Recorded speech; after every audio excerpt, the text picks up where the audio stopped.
मार्च 2023 प्रातः मुरली। ओम शांति। बाप दादा मधुबन। मीठे बच्चे, बाप तुम्हें नई दुनिया के लिए नया ज्ञान देते हैं, जिससे सूर्यवंशी घराना स्थापन होता है। उस घराने के तुम अभी मालिक बन रहे हो। प्रश्न: किस बात का निश्चय पक्का हो तो वर्षे के अधिकारी सहज बन सकते हैं? उत्तर: पहले यह निश्चय हो जाए कि बेहद का वही बाबा स्वर्ग बनाने आया है। धंधाधोरी करते यह याद रहे कि हम उस बाबा के बच्चे हैं।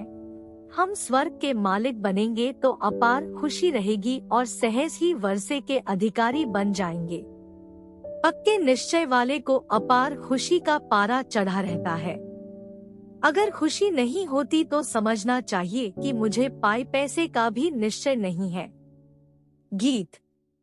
जिस दिन से मिले तुम हम। ओम शांति। यह महिमा किसकी हुई? परमपिता परमात्मा की। उनको कहा ही जाता है परमधाम में रहने वाला परमप्रिय परमपिता परमात्मा। तुम हो अनुभवी बच्चे, जिनको परमपिता परमात्मा ने अपना बनाया है, और तुम बच्चों ने फिर परमपिता परमात्मा को अपना बनाया है। परम अर्थात परेते परे। अब आत्मा को बुद्धि में आता है कि हम आत्मा वास्तव में परमधाम में परमपिता परमात्मा के पास रहने वाली है। दुनिया में और किसको यह नॉलेज नहीं है। वह तो अपने को ही परमात्मा का रूप समझ लेते हैं, तो कोई नॉलेज ही नहीं रही। वह परमपिता परमात्मा जब आकर मिलते हैं तो नई बातें सुनाते हैं नई दुनिया के लिए। नई दुनिया में है नया दिन, नई रातें। पुरानी दुनिया में है पुराने दिन, पुरानी रातें और बहुत दुख है अनेक प्रकार के। मेजॉरिटी दुखी है। रात को काम कटारी चलाते, दिन में भी पाप करते रहते। नई दुनिया में सदैव सुख ही सुख रहता है। यह तो जरूर बुद्धि में रहेगा। नई दुनिया में सूर्यवंशी लक्ष्मीनारायण की राजधानी है। ऐसे नहीं कहा जाता कि प्रिंस प्रिंसेस की राजधानी है। राजा रानी की ही राजधानी कहा जाता है। बरोबर सतयुग में श्री लक्ष्मीनारायण का घराना है। स्वर्ग होने कारण बहुत सुख है। उस सुख के लिए तुम पुरुषार्थ करते हो, वह है पावन राजधानी। बाप तुमको उस नई दुनिया का मालिक बनाते हैं। उसी समय विश्व में और कोई घराना व धर्म नहीं होता है। जब कोई को समझाते हो तो फिर लिखाओ कि हाँ, यह यथार्थ बात है। घड़ी घड़ी रिवाइज कराने से निश्चय होगा नई पावन दुनिया में बरोबर यथा राजा रानी तथा प्रजा पावन ही होते हैं, सदा सुखी रहते हैं। अब तो सदा दुखी है। संगम पर भेंट की जाती है कलयुग अंत में क्या है और सतयुग आदि में क्या होगा, आज क्या है कल क्या होगा। अब बेहद की रात पूरी होती है, फिर कल दिन में राज्य करेंगे। आज पतित दुनिया है, कल पावन दुनिया होगी। साधु संत आदि सब गाते हैं पतित पावन सीताराम। जब देखो ऐसा गाते हैं तो उनसे पूछना चाहिए आप पतित पावन किसको समझ याद करते हो? पतित कौन है? पावन करने वाला कौन है? पतित दुनिया और पावन दुनिया कैसे है? जरूर पतितों को पावन बनाने वाला आएगा तो पावन बनाकर पावन दुनिया में ही ले जाएगा। कलयुग अंत को पतित दुनिया, सतयुग आदि को पावन दुनिया कहा जाता है। उसको ही सब याद करते हैं। पावन दुनिया है ही स्वर्ग, तो जरूर स्वर्ग स्थापन करने वाला निराकार परमपिता परमात्मा ही है। पावन दुनिया, स्वर्ग का रचिता है ही परमपिता परमात्मा। नरक के रचिता रावण की महिमा नहीं होती है, उसको जलाते रहते हैं। मनुष्य जानते नहीं है, नाम रख दिया है रावण। इन जैसा मनुष्य कोई हो न सके। मनुष्य तो पुनर्जन्म लेते हैं, नाम रूप बदलते जाते हैं। रावण का नाम रूप कभी बदलता नहीं है। यह 10 शीश ही चलते आते हैं।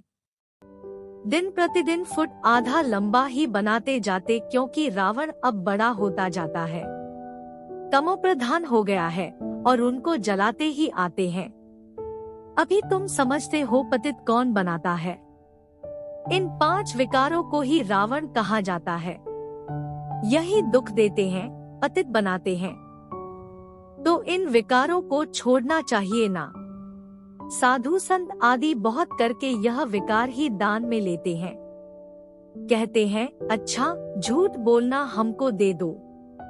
अक्सर करके काम विकार के लिए कहते कि मास में 1-2 बार जाओ, परंतु यहाँ तो 5 विकारों की बात है। सिर्फ एक चोर को पकड़ेंगे तो फिर दूसरे चोर चोरी करने लग पड़ेंगे। तो यह कोई को भी समझाना बहुत सहज है। पतित आत्मा महान आत्मा कहा जाता है। पतित परमात्मा महान परमात्मा नहीं कहेंगे। तो पावन कौन बनाएगा? जरूर भगवान के लिए ही इशारा करेंगे। ऊपर नजर जाएगी, भला वह कब आएंगी? उनका नाम क्या है? भारत में शिवजयंती तो प्रसिद्ध है। उनका नाम ही शिव है और कोई नाम नहीं देते। बुद्धि में लिंगाकार ही आएगा। सोमनाथ कहेंगे तो भी बुद्धि में लिंग आएगा। अभी तुम्हारी आत्मा जानती है परमात्मा भी हमारे जैसा ही स्टार है।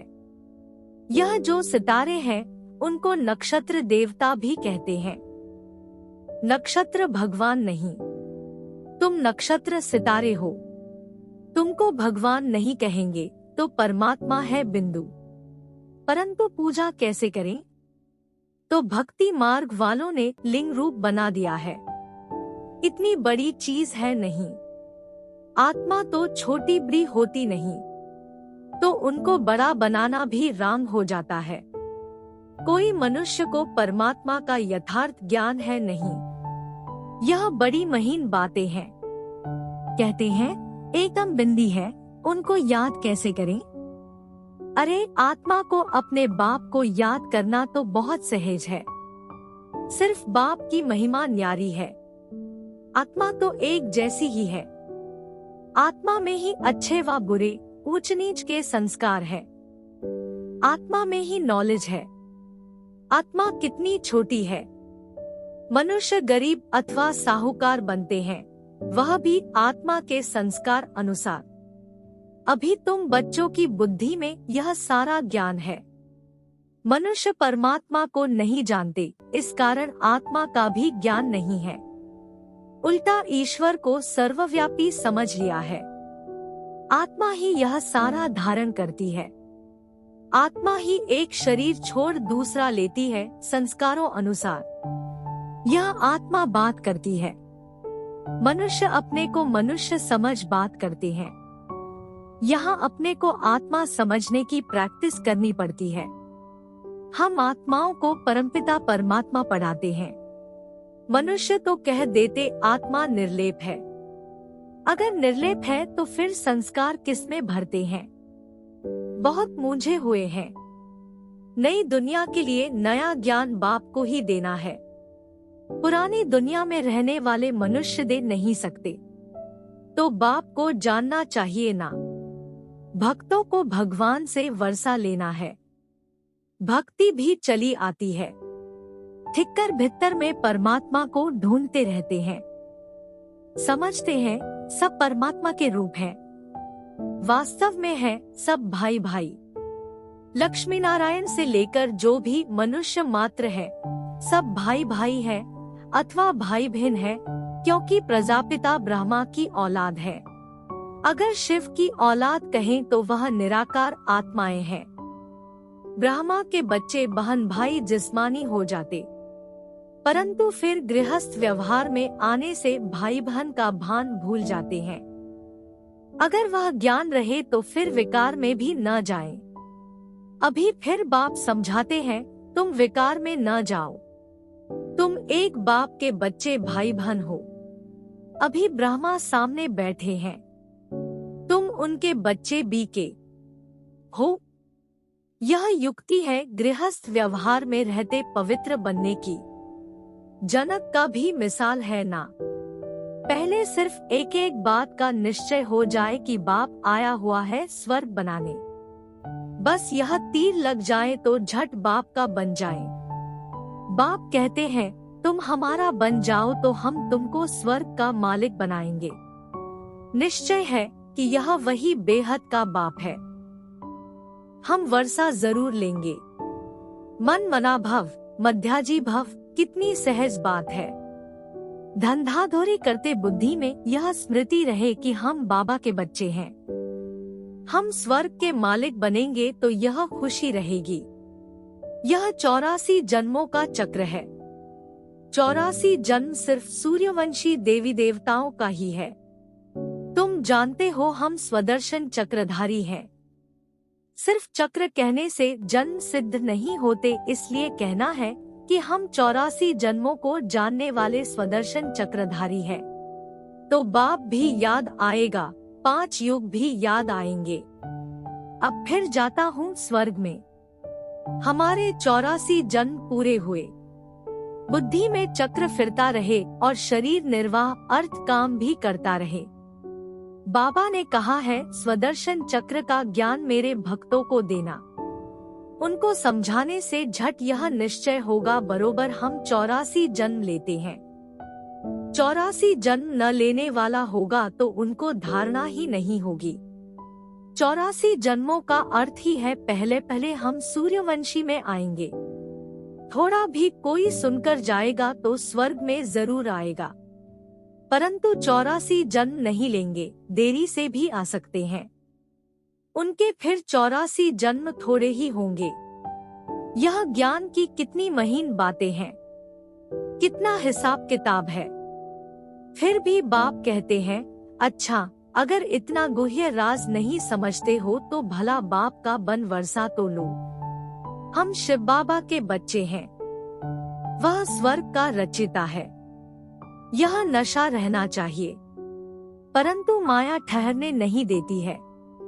कोई तो कहते हैं बाप और वर्षे को याद करना यह कोई बड़ी बात नहीं। माया हमको क्या करेगी, हम तो जरूर वर्षा पाएंगे। कितनी सहज बात है। कोई को तीर लग जाए तो बाप और वर्षे को याद करते बहुत खुशी में रहे। जब तक खुशी नहीं आती तो बाबा कहेंगे पाई पैसे के निश्चय वाले हैं। पक्के निश्चय वाले को खुशी का पारा बहुत चढ़ा रहता है। कोई राजा के पास संतान नहीं होती है तो कहते हैं किले के अंदर जो पहले पहले आएगा उनको गोद में लेंगे, फिर क्यों लग जाती है। मैच में भी क्यों लगती है, दूध की बोतलों पर भी क्यों लगती है। पहला नंबर जाने के लिए सवेरे उठकर जाए खड़े रहते हैं, नहीं तो समझते हैं फिर ठहरना पड़ेगा। तो यहाँ भी बाबा के गले का हार बनने के लिए क्यों है। सारा मदार पुरुषार्थ पर है।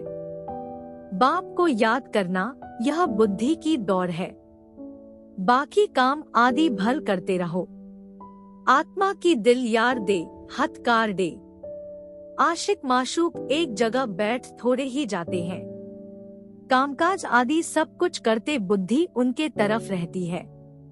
तो यहाँ भी बुद्धि एक के साथ चाहिए जो हमको स्वर्ग का मालिक बनाता है। जो टाइम मिलता है उसमें पुरुषार्थ करो। गृहस्थ व्यवहार में भी रहना है।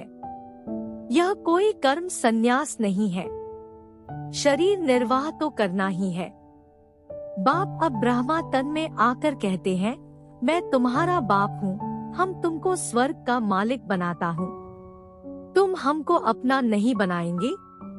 मेरे बने हो तो अब मेरे साथ योग लगाओ और मेरे बनकर फिर तुम पवित्र नहीं रहेंगे, नाम बदनाम करेंगे तो बहुत सजा खाएंगे।